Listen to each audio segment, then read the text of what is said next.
Press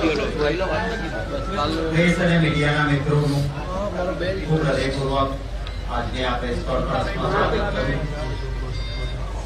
આપની વચ્ચે સમય કરતા અડધો એક કલાક હું મોડો પડ્યો છું, એ માટે દિલગીરી પણ વ્યક્ત કરું છું। અમારી યાત્રા જે ચાલી રહી છે એમાં ખબર પડી ગઈકાલે કે જાળિયા દેવાણી ગામમાં એક જ પરિવારના 7 સભ્યોએ જાન ગુમાવ્યા અને એક જ પરિવારના 7 સભ્યોએ જ્યારે જીવ ગુમાવ્યો હોય ત્યારે એ વિસ્તારમાં હું હોઉં તો એમના દુઃખમાં ભાગીદાર થવા જેવું કે મારી ફરજ છે એમ સમજીને રાત્રે જામનગર આવીને નાઇટ હોલ્ડ કરવાનો હતો, એના બદલે હું કાલાવાડ રોકાઈ ગયો અને સવારમાં જાળિયા દેવાણી ખાતે જે એક જ પરિવારે 7 સભ્યો ગુમાવ્યા છે એ પરિવારને દુઃખમાં ભાગીદાર બની એમને શ્રદ્ધાસુમન અર્પણ કરીને આપની વચ્ચે આવ્યો। કોંગ્રેસ પક્ષ દ્વારા જુદા જુદા ઝોનમાં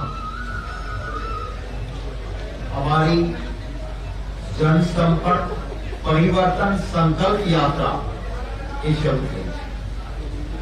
ગઈકાલે હું કચ્છના ગાંધીધામથી નીકળ્યો હતો અને સતત રસ્તામાં લોકોએ પ્રેમ, આશીર્વાદ, સમર્થન રાપર સુધી અને રાપરથી આવીને મોરબીના કાર્યક્રમો અમે એક દુઃખદ ઘટનાના સંદર્ભમાં બંધ રાખેલા માટે જામનગર જિલ્લામાં પ્રવેશ કર્યો અને રાત્રે છેલ્લી મીટિંગ આપ સૌએ કદાચ સોશિયલ મીડિયાના માધ્યમથી અને કેટલાક મીડિયાના મિત્રો પણ હતા, ખૂબ બહોળી સંખ્યામાં, વિશાળ સંખ્યામાં ગઈકાલે અમે કાલાવાડમાં જનસભા ત્યાં સંબોધી।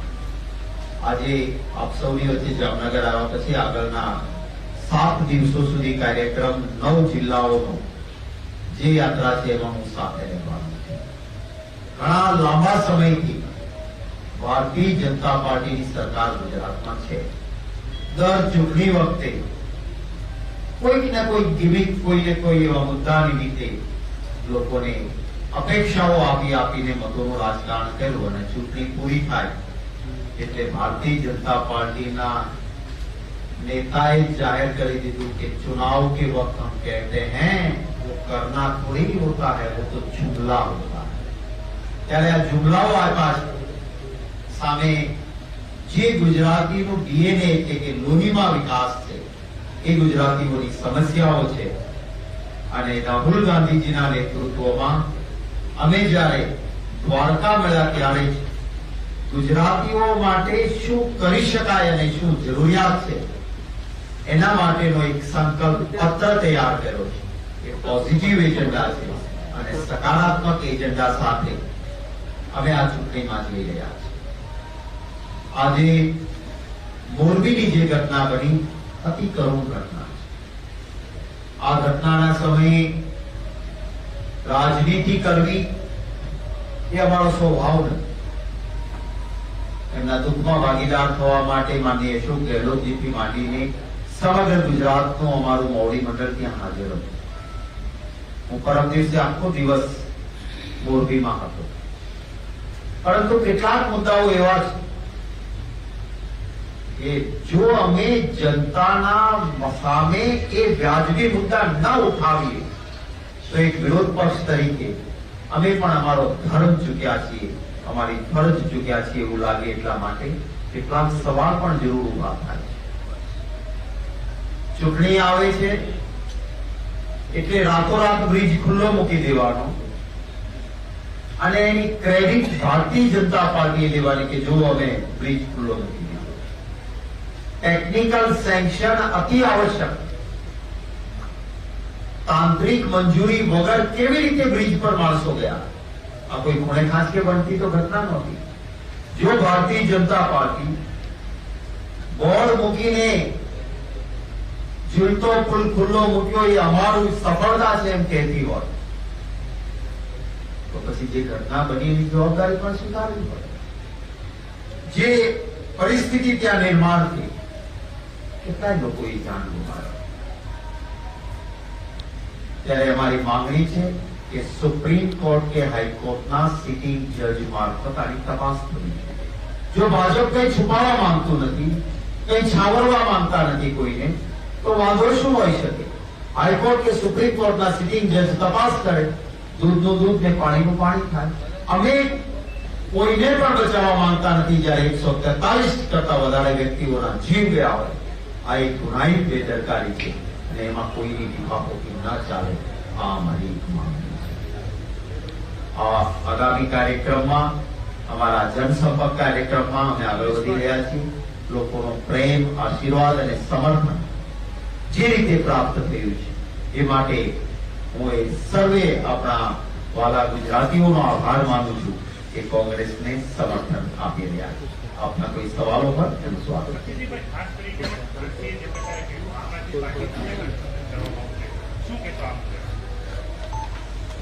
હું આ અંગે, કારણ કે તમે જે નિવેદન કહ્યું છો એ નિવેદનની મને જ ખબર નથી, એટલે જે નિવેદનની મને પોતાને ખબર નથી અથવા તો જે નિવેદન અંગે મારું હાઈકમાન્ડ અને ગુજરાત કોંગ્રેસે નિર્ણય કરવાનો હોય એ અંગેની કોઈ બાબત અંગે હું ટિપ્પણી નહીં કરું.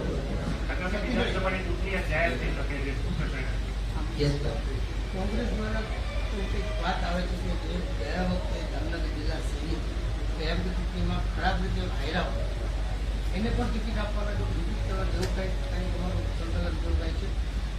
ટિકિટની વહેંચણીની મિટિંગોમાં હું પોતે બેસતો નથી, કારણ કે અમારી એક પરંપરા છે. હું દિલ્હીનો પ્રભારી છું એટલે એમની બાબતમાં એક કાર્યકર તરીકે કામ કરવાનું પસંદ કરું છું. અમારા પ્રદેશ પ્રમુખ, વિરોધ પક્ષના નેતા, અમારા પ્રભારી ઇન્ચાર્જ રઘુ શર્માજી અને સેક્રેટરી એઆઈસીસીમાં મુકાયા છે. એ લોકો સતત અમારા અહીંના એઆઈસીસીના સેક્રેટરી ઓઝાજી સતત લોકોની વચ્ચે રહ્યા છે. એક એક તાલુકા, એક એક વોર્ડ, એક એક કાર્યકર્તા સુધી પહોંચ્યા છે અને એમની પાસે જે હકીકતો આવી હોય એના આધાર પર પાર્ટી પોતાનો સર્વે પણ કરાવે છે અને એ આધાર પર પક્ષ નિર્ણય કરશે. એટલે કોઈ જડતા આમ જ થશે કે તેમ જ થશે એ અંગે મારા માટે કહેવું એ વ્યાજબી નથી. એના માટે અધિકૃત યોગ્ય સમયે અધિકૃત પ્રવક્તા તરફથી આપણે જે કોઈ નિર્ણય થયા છે એની માહિતી આપવામાં આવે. આપના નેતા આમ આદમી પાર્ટી બીજેપીની બી ટીમ છે. ગુજરાત માટેનો પ્રચારનો મૂલ્ય જોઈ રહ્યા છે. આપણે ક્યાંય કોંગ્રેસને નુકસાન પહોંચાડે એવું આપણે લાગે છે? એક તો પહેલી વાત એ છે કે ગુજરાતીઓની તાસીર છે કે કોઈ દિવસ થર્ડ ફ્રન્ટમાં આમ તેમ વોટ આપતા નથી. બહુ બધા લોકોએ, બહુ બધી પક્ષોએ ટ્રાય કરી છે. કોઈ આજે બહારથી આવીને પણ કોશિશ કરે, એમાં જાહેર જીવનનું આ મંચ ખુલ્લું હોય છે. આખરે લોકશાહીમાં લોકો મહાન છે, જનતા નિર્ણય કરશે. પરંતુ જે પરિસ્થિતિ છે આપ પણ જાણો છો, પબ્લિસિટી હોલ્ડિંગ્સ કે તમને મફતમાં તાજમાનો આપી છે એમ કહેવાથી કહેતા ભી દીવાના, સુનતા ભી દીવાના, બહુ ફરક પડતો નથી. કોંગ્રેસ પક્ષ અને ભારતીય જનતા પાર્ટીની આ લડાઈ છે. લોકો પરિવર્તન ઈચ્છે છે અને એટલે ગુજરાતી કોઈ ત્રીજી જગ્યાએ મત નાખીને પોતાનો મત નહીં વેડફે એવું મને ચોક્કસ લાગે છે. ઉત્તરાખંડમાં ગયો હતો, ત્યાં એક રિટાયર નિવૃત્ત ફૌજીને કહ્યું કે આ અમારા મુખ્યમંત્રીનો ચહેરો છે અને આમ આદમી પાર્ટીની ખૂબ જાહેરાતો હતી ત્યાં, પરંતુ ત્યાં એક પણ ધારાસભ્ય એમના ચૂંટાયા નહીં. ગોવાની અંદર બધા મીડિયાના મિત્રો કહેતા હતા કે 45 એમના સાથે જ છે. આપ જો 3 ને છોડીને કોઈની ડિપોઝિટ પણ ત્યાં ન બચે. છતાં પ્રયત્ન કરે, દરેકને અધિકાર છે પોતાની રીતે ચૂંટણી લડવાનો. હું કોઈ વિશે હલકી કક્ષાની કોઈ ટિપ્પણી નહીં કરું. કોંગ્રેસ પક્ષ સકારાત્મક રાજકારણ કરે છે. અમે અમારો પોઝિટિવ એજન્ડા લઈને લોકોની વચ્ચે જઈએ છીએ. લોકોના આશીર્વાદ, પ્રેમ અને મતો મળશે, કોંગ્રેસની સરકાર મળશે. એ સરકાર અહંકારી નહીં હોય, મુઠ્ઠીભર માલેતુજારો માટે કામ નહીં કરતી હોય. એ ગુજરાતીઓના સાચા હિતને સમજનારા ગુજરાતી નેતાઓના માધ્યમથી ચાલતી સરકાર હશે. બહારથી કોઈ આવીને ગુજરાતી કે જે વિશ્વમાં સમજણ માટે પ્રખ્યાત છે એને કહે કે તમારામાં સમજણ નથી ને હું દિલ્હીથી આવ્યો ને હું જ્ઞાન આપી દઈશ તો ગુજરાતીઓ સ્વીકારશે નહીં. ચૂંટણી લડશે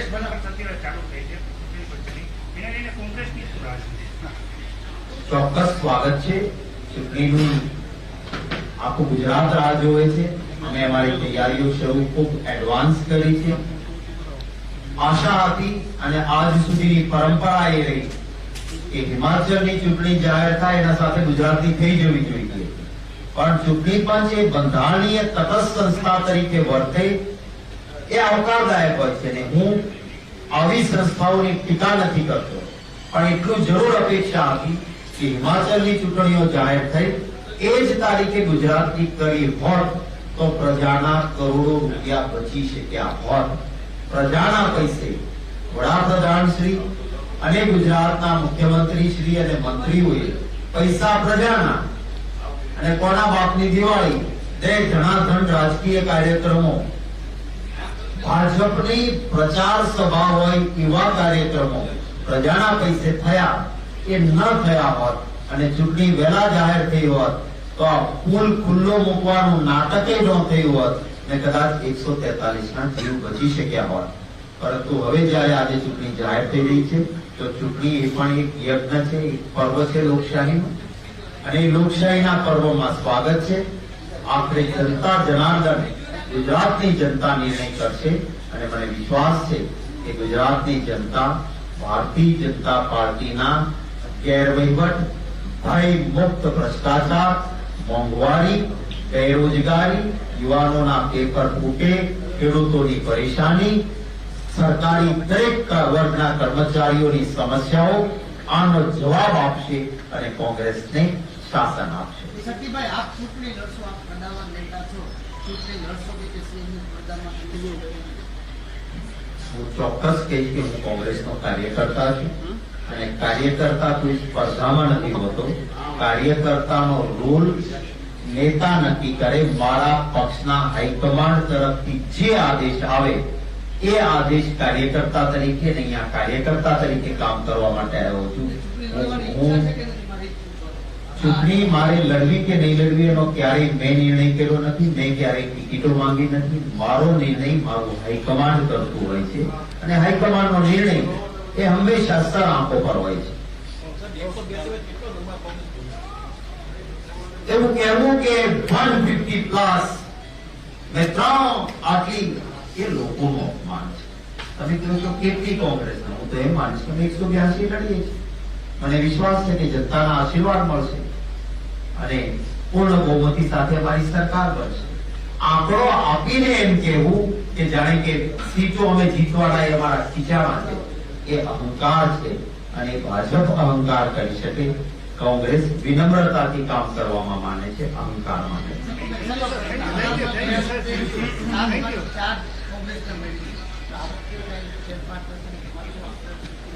મારું આંકલન કે તમારો સવાલ નક્કી કરશે કોણ?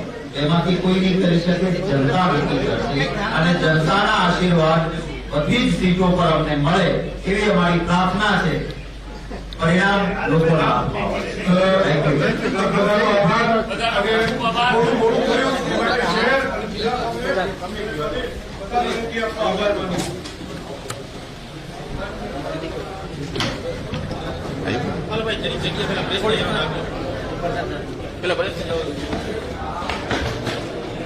ફૂલર અહીંયા કરશે, ફૂલર કરશે ત્યાં.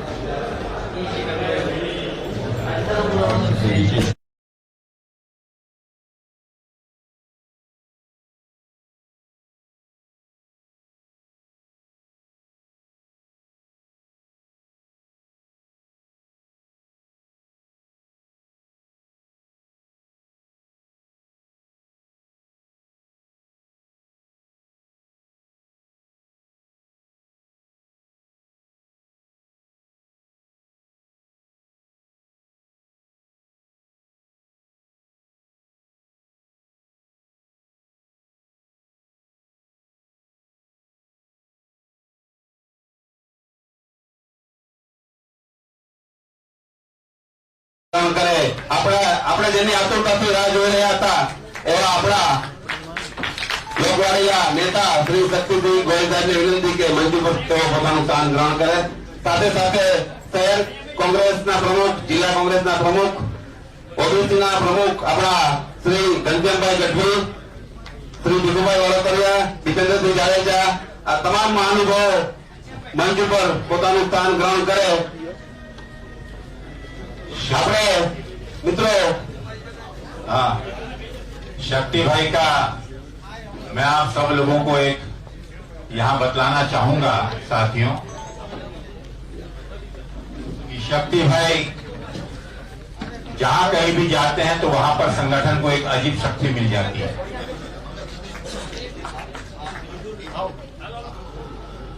मेरे मंच के साथियों से अब निवेदन है कि थोड़ा सा अब शांत होकर बैठ जाइए.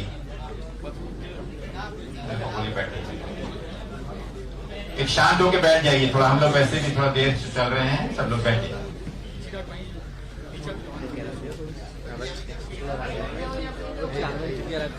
મિત્રો હોલ બહુ નાનો છે એટલે ચેરની જગ્યા ન મળે તો આપણે સાઈડમાં ઉભા રહી જાશું. વચ્ચે નહીં પણ સાઈડમાં ઉભા રહી જાશું. ટૂંકમાં આપણે અપેક્ષા કરતા આજે બહુ વધારે ઉત્સાહ બતાવ્યો છે અને આટલી મોટી સંખ્યામાં આપ લોકો ઉપસ્થિત છો એ માટે હું તમામ મિત્રોને વિનંતી કરું કે આપણને બેસવાની જગ્યા ન મળે.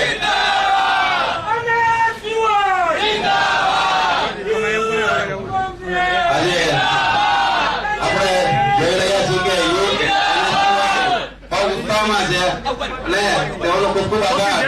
હવે જે મિત્રો વચ્ચે ઉભા છે તેઓને વિનંતી કે આ સાઈડમાં આવી જશે, સાઈડમાં પોતાનું કામ કરવું પડશે.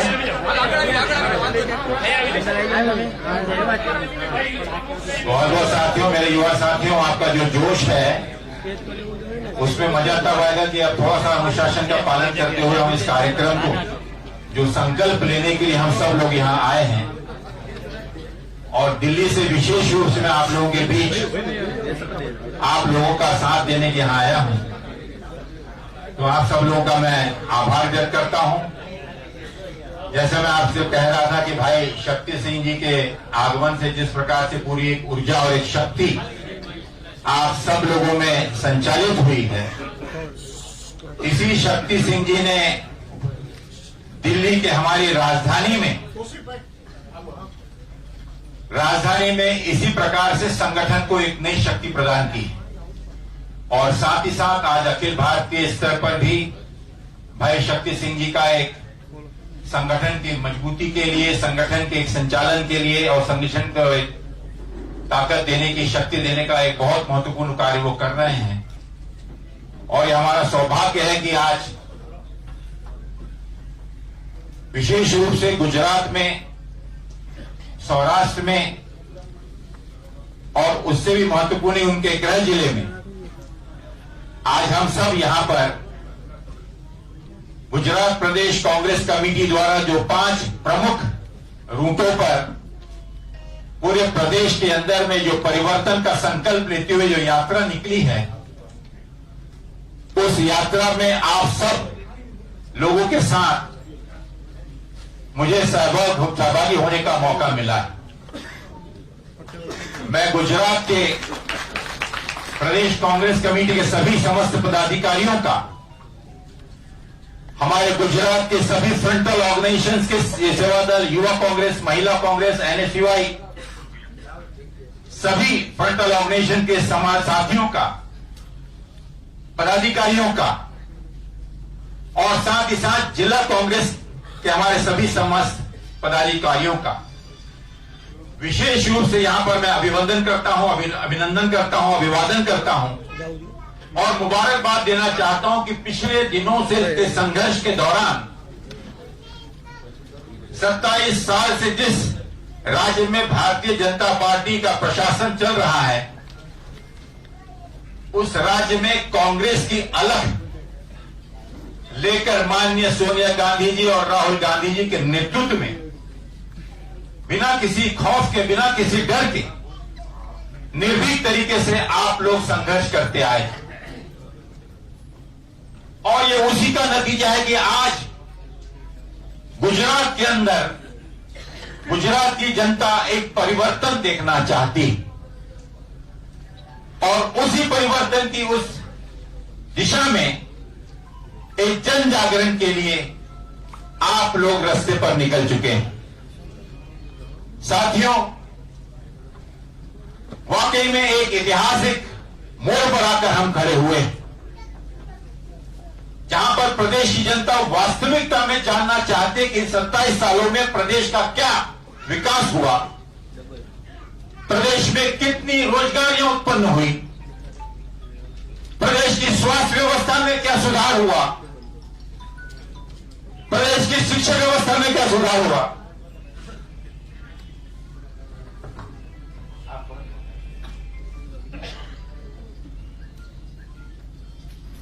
प्रदेश के अंदर जो इंफ्रास्ट्रक्चर था, जो गुजरात देश का एक आर्थिक इंजन कहलाया जाता था, गुजरात और महाराष्ट्र ये दो बैल माने जाते थे कि जो देश की अर्थव्यवस्था को लेकर आगे बढ़ाने का मिसाल इन्होंने कायम की थी।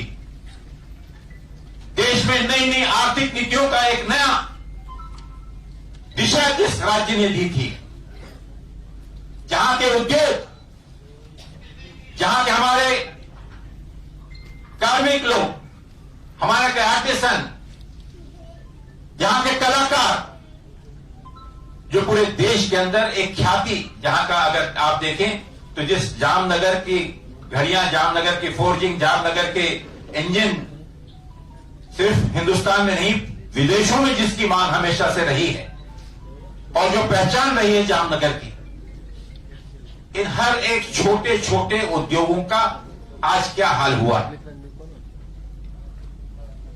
चाहे नोटबंदी के नाम पर, चाहे जीएसटी के नाम पर, चाहे पिछले दिनों कोरोना काल में बुरी व्यवस्था के कारण हर चलता हुआ उद्योग भी बंद हो गया, नए उद्योगों का आने का तो सवाल ही नहीं, और जब नए उद्योग नहीं तो रोजगारी का सवाल नहीं। युवा अपने आप को असहाय महसूस कर रहा है, रोजगार नहीं है, परीक्षा की व्यवस्था पे लोगों का विश्वास उठ गया है। 7 सालों में 22 अलग अलग परीक्षाएं लीक होकर परीक्षा प्रणाली का मजाक उड़ा रही है, किसी पे आज तक कोई एक्शन नहीं हुआ। भ्रष्टाचार चरम सीमा पर है, भ्रष्टाचार को और सिस्टमैटाइज कर दिया गया है। पूरे देश की व्यवस्था 10% लोगों के हाथ में, 55% देश की अर्थव्यवस्था और देश का कारोबार इनके हाथ में है, सिर्फ 10% लोगों के हाथ में। अगर देखने जाएं तो आज सिर्फ गुजरात नहीं, सिर्फ जामनगर नहीं, लेकिन देश की जनता में, युवा के सामने आज निराशा के साथ साथ पूरे देश में एक परिवर्तन की आंधी चल रही है। लेकिन लोग डरे हुए हैं, सहमे हुए हैं, क्योंकि लोगों को जाति के नाम पर, धर्म के नाम पर, हिंदू मुसलमान के नाम पर, मंदिर मस्जिद गुरुद्वारा के नाम पर, पोशाक के नाम पर, खान पान के नाम पर, जहां जिस प्रकार से बांट सकते हैं बांट दिया गया। और इस चीज का उन्हें पूरा विश्वास है कि इस देश की जनता को सम्मोहन करते हुए कुछ भक्तों के आधार पर, कोई भी मीडिया की ताकत पर इस देश को समय समय पर हर बार हम झूठ बोलकर बेवकूफ बनाते रहेंगे। लेकिन वो घड़ी आ गई है साथियों,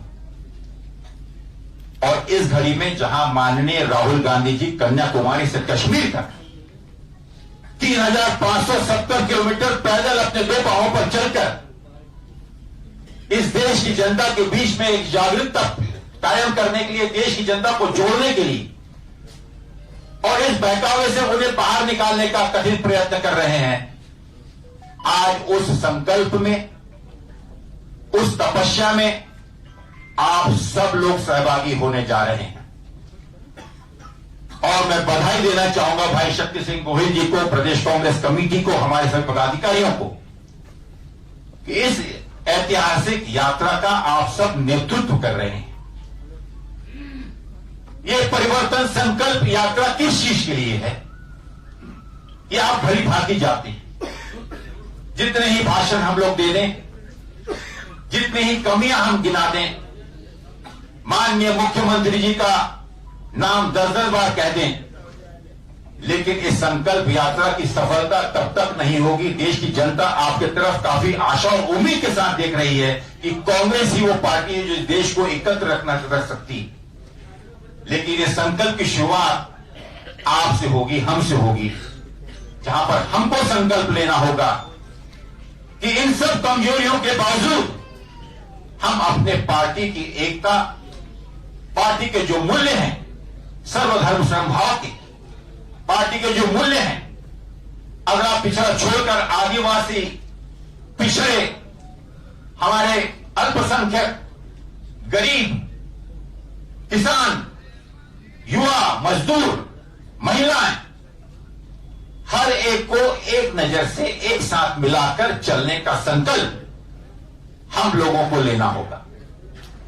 पिछले दिनों आपने जो संघर्ष किया है, ये उसी का नतीजा है कि आज प्रदेश की जनता आपके तरफ, कांग्रेस की तरफ, माननीय राहुल गांधी की तरफ, प्रदेश नेतृत्व की तरफ काफी आशा और उम्मीद के साथ दिख रही है। ये संकल्प यात्रा मात्र एक यात्रा या लोगों के बीच चलने वाला एक जलसा नहीं है साथियों।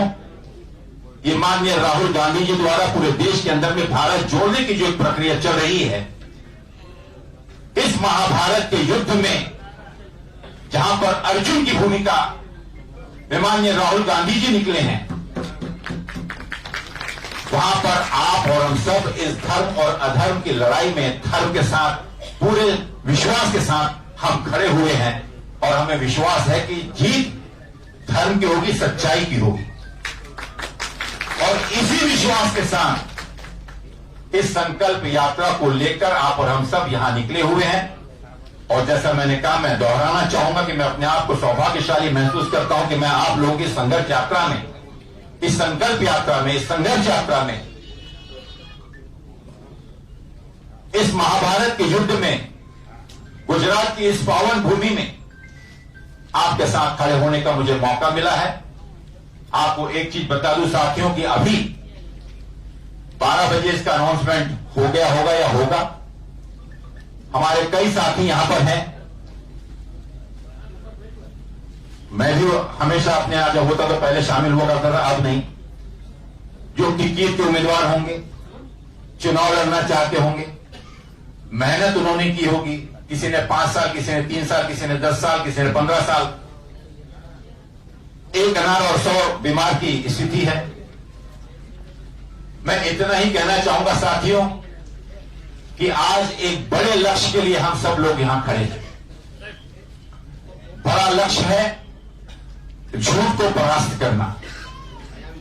बड़ा लक्ष्य है कि इस धर्म की लड़ाई में सच्चाई के साथ खड़े रहना।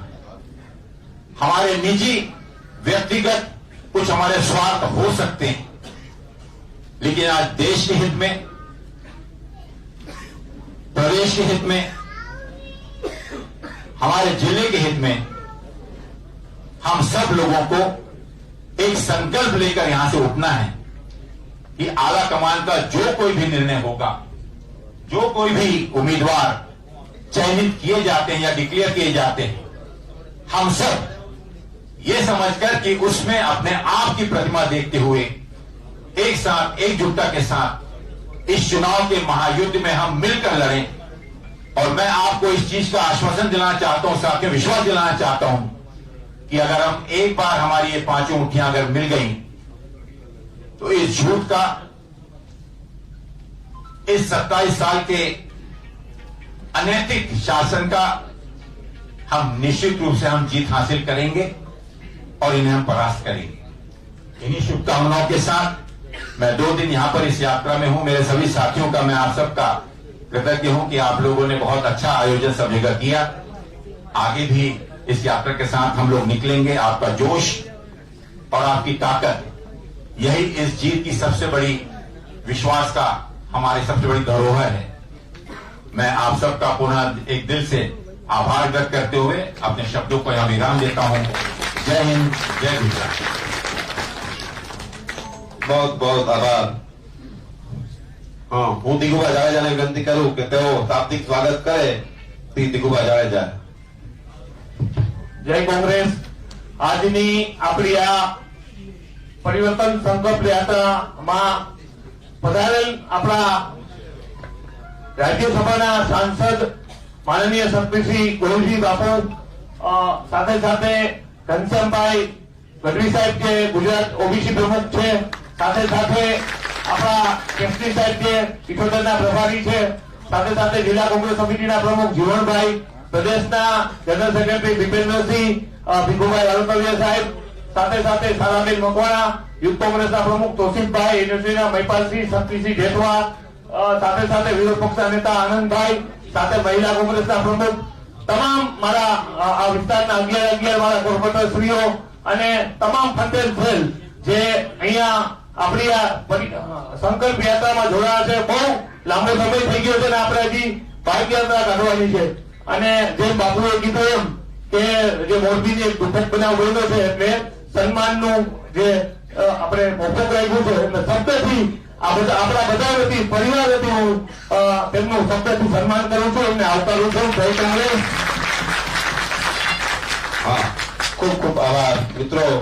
સ્વાગતિક ના સ્વાગત બાદ હવે આપણે જેની આતુરતાથી રાહ જોઈ રહ્યા છીએ એવા આપણા લોકલાડીલા નેતા, રાજ્યસભાના સભ્ય અને જુજારુ નેતા એવા શ્રી શક્તિસિંહ ગોહિલને વિનંતી કરું કે તેઓ પ્રાસંગિક ઉદ્બોધન કરે. શ્રી શક્તિસિંહ ગોહિલજી.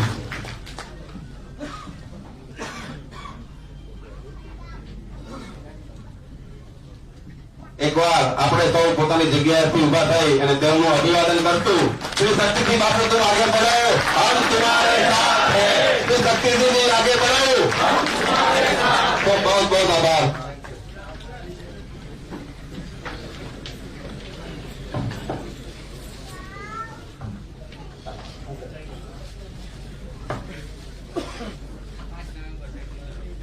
આપણે આજની મારી વાતની શરૂઆત કરું એ પહેલા મોરબીમાં એક ખૂબ ગમખ્વાર જે ઘટના બની છે,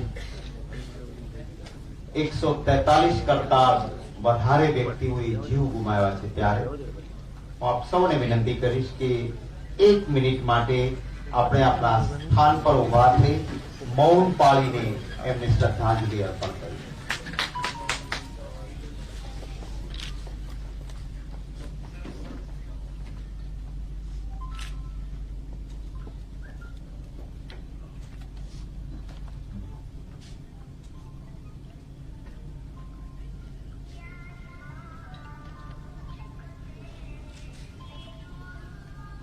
ओम शांति शांति.